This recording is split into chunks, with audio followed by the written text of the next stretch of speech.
আপুনি বাৰু একেটা দিন নিৰলে কথাবোৰ ভাবি চাইছেনে যে দেশত লগতে আমাৰ অসমত কি হৈ আছে?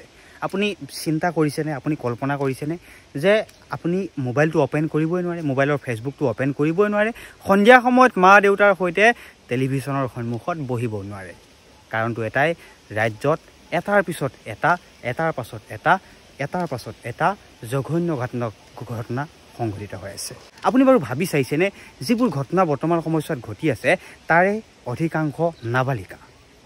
সেই নাবালিকাসমূহ ভাবি চাওকচোন, জীৱন কি বুজি পোৱা হোৱাই নাই, বা জীৱনটো কেনেদৰে উদযাপন কৰিব বা পৃথিৱীখনত কি ঘটি আছে একো বুজি পোৱা হোৱাই নাই। তেওঁলোকে কামনাৰ বলি হৈ আছে একাংশ নৰপিশাচৰ। আপুনি বাৰু কল্পনা কৰিছেনে যে সেই যে কলকাতা কাণ্ড, সেই যে কলকাতা কাণ্ডৰ আৰ্জিকৰ কাণ্ডৰ পাছৰে পৰা ৰাজ্যত এটাৰ পাছত এটা, মিনিটৰ পাছতেই এটা ভয়ংকৰ ঘটনা ঘটিবলৈ ধৰি আছে। কিয় ঘটি আছে? ৰাজ্যত কিয় দিনক দিনে ইটোৰ পিছত সিটোৰ এনেকুৱা ধৰণৰ ঘটনা বৃদ্ধি পাই আছে? সকলোৰে মনে মনে এতিয়া প্ৰশ্ন আহিছে, সকলোৰে মনত প্ৰশ্ন উত্থাপন হৈছে যে কেতিয়া সুৰক্ষিত হ'ব এইসকল নাবালিকা, এইসকল নাৰী?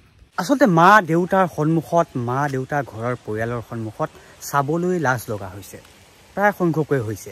কাৰণ ভাবি চাওকচোন, ৬২ বছৰীয়া বৃদ্ধই যদি ৭ বছৰীয়া কণমানিৰ সৈতে ভয়ংকৰ ঘটনা কৰে, বা তেনেকুৱা ধৰণৰ বৃদ্ধই যদি সেই কণমানিসকলৰ লগত কুকাণ্ড কৰে, কেনেদৰে চাব আপুনি? কোনটো চকুৰে চাব আপুনি? কওকচোন, কি হৈছে অসমত? কিয় এনেদৰে বৃদ্ধি পাইছে ঘটনা?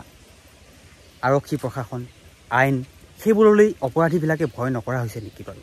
নহ'লে চাওকচোন, ভাবি চাওকচোন, আপুনি এই কলকাতা কাণ্ডৰ পাছৰে পৰা অসমত আপোনাক মই স্ক্ৰীনশ্বট দি ভাগৰি যাম। নিউজ চেনেলত এটা মিনিটে এটা ঘটনা হৈ আছে।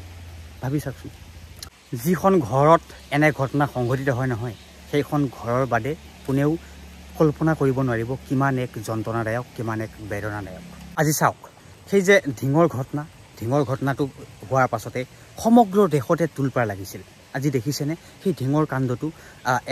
ইতিমধ্যে এজনক আটক কৰি এজন ইতিমধ্যে মৃত্যু হৈছে কালপিত, আৰু দুজন চাওকচোন এতিয়াও মুকলি আকাশৰ তলতে আছে, এতিয়াও মুকলি আকাশৰ তলতে ঘূৰি ফুৰিছে। সেই দুজনক এতিয়াও আৰক্ষীয়ে কৰায়ত্ব কৰিব পৰা নাই। ক'ত আছে, কেনেদৰে আছে? সেই ছোৱালীজনী, সেই কণমানিজনীলৈ ভাবকচোন, কি এটা শান্তিত, কি এটা জুই লৈ, মনত কি একুৰা জুই জ্বলি আছে সেই পৰিয়ালটো। আপোনালোকেও ইতিমধ্যে গম পাইছে যে ৰাজ্যত কি পৰিস্থিতি হৈ আছে। এইসমূহ কেতিয়া নাইকিয়া হ'ব? এইসমূহ ঘটনা কেতিয়া অসমৰ পৰা নাইকিয়া হ'ব? কেতিয়া এটা শান্তি শৃংখলা পৰিৱেশে গঢ় ল'ব অসমত? তাৰেই অপেক্ষাত বাট চাইছে আজি অসমবাসী। এই সমগ্ৰ ঘটনা, এই সমগ্ৰ অসমৰ নহয়, ৰাজ্যত ঘটি থকা, অসমৰ লগতে দেশত ঘটি থকা যিসমূহ ঘটনা, সেইসমূহ ঘটনাৰ আপোনাৰ মনত বাৰু কি আহিছে? সেইসমূহ ঘটনা আপোনাৰ মনত কি খেলাই আছে?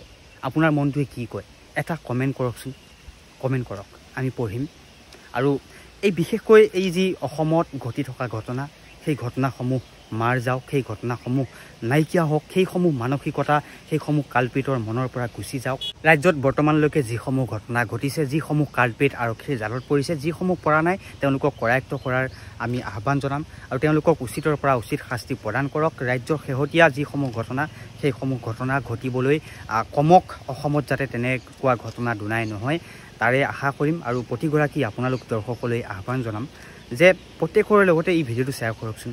প্ৰত্যেকে যাতে ক'ব পাৰে নিজৰ মনত কি খেলাই আছে, এই সমগ্ৰ ঘটনাবিলাকৰ আধাৰত মনটোত কি খেলাই আছে, মনটোৱে কি কয়।